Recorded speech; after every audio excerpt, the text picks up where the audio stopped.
So it's finally here, the day that New York City, which is the last region of New York State to reach phase one, but it's finally here. We're finally entering phase one. For the most part, things will remain closed, but it does mean that construction and manufacturing can resume in the state. It also means that retailers can open for in-store pickup or curbside pickup, so allowing some of those non-essential businesses to get back to work. On top of that, Governor Andrew Cuomo has announced some loosening of some restrictions. Later this month, they're going to allow graduations of 150 people or less to occur, so high school seniors may get their in-person graduation.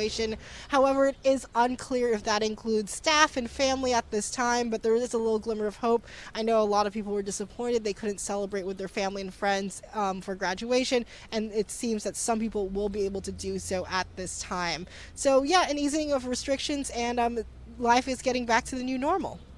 So Michelle, what about public transit, right? That's been a big question that people have had.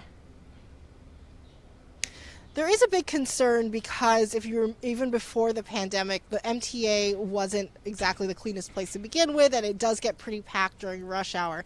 Now, subway stations like the L subway near us, right here where we're in Williamsburg, they're going to have hand sanitizer dispensers, and you will be required to wear a mask if you're taking public transportation. If you don't have one, an MTA worker will give you one, so they will have some at the subway station. That being said, they don't expect the subway system to be at capacity anytime soon. They were expecting on day one of phase one, they were only going to get about 20% of normal ridership. They think maybe throughout the pandemic, while we're still in the several phases, they'll probably go maybe up to 30%, but things won't get back to normal as several establishments aren't even opening, even though they're allowed to, over health concerns for their employees and other social issues. And phase two already on the minds of many New Yorkers, Michelle. And so what does a phase two reopening look like? And is there any sort of time estimate that the city can advance to a second phase of reopening? Mayor Bill de Blasio actually said he's hoping that phase two will occur at the first week of July. I think the biggest move for that for New Yorkers will be the opening of restaurants. While in-store dining won't be allowed anytime soon, they are hoping to allow for outdoor dining. Now, if you've eaten at any New York restaurants, you'll know that they're pretty small inside. So what they're talking about is expanding outdoor or curbside seating, closing down more streets. A lot of the Green Street initiatives, however, don't really include streets with a lot of restaurants, so they're going to reconsider what those streets are and maybe allow more streets that are full of restaurants to allow to set up in the middle of the street. Near our office, near 1 State Street, the historic Stone Street allows people to drink outside because a lot of the bars have set up tables in the middle of the street, and the idea is they've referenced that as a potential point for New Yorkers to eventually get back to the dining scene, allowing a lot of restaurants to set up in street and closing down streets for that capacity.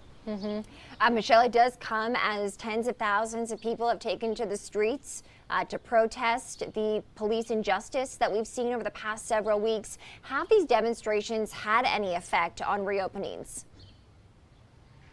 Governor Andrew Cuomo is concerned about the groups of people that have been gathering, though he notices that it is a necessary time to protest against what people feel are police brutalities and other racial matters. There is a concern because there is still a pandemic going on.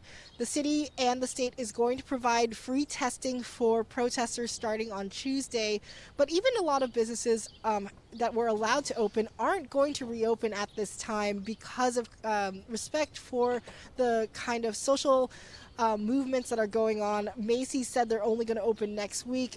They were looted earlier this week during the riots, and they said that out of respect for the situation, they're going to wait a little bit to reopen. As I mentioned, some stores are also concerned just about public safety and public health of their own employees, so they're going to take a more delayed approach to open, even though they are technically allowed to open for in-store and curbside pickup at this time. And let's talk about the status of the coronavirus here in New York City, Michelle. There's been so much focus on the reopen optimism, the protests that have been going on, but when we talk about COVID, has it largely been beaten in the city, or does the data show that it is still spreading? Well, there is some good news. As of Saturday, About 1% of people who have been tested are testing positive. That's the lowest level since March 16th.